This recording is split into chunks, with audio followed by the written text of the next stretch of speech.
मंडळी, काश आज बाबासाहेब त्या संसदेमध्ये असते. 20 जुलै 2026 चा तो काळा दिवस, ज्या दिवशी या देशातील संसदेबाहेर देशातील विद्यार्थ्यांना बेरहमीने मारण्यात येत होते, त्यांचा आवाज दाबण्यासाठी त्यांची डोके फोडण्यात येत होती. खरंच त्या विद्यार्थ्यांचा आवाज त्या संसदेपर्यंत पोहोचला नसेल का?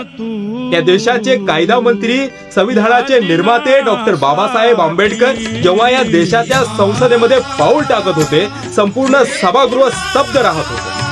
काश आज बाबासाहेब असते तर या विद्यार्थ्यांचा आवाज बधीर झालेल्या त्या संसदेमध्ये गुंजला असता. काश आज बाबासाहेब असते तर आज या विद्यार्थ्यांवर, या देशावर ही वेळ आली नसती. काश आज बाबासाहेब असते. या दिनासाठी घे पुन्हा जन्म तू.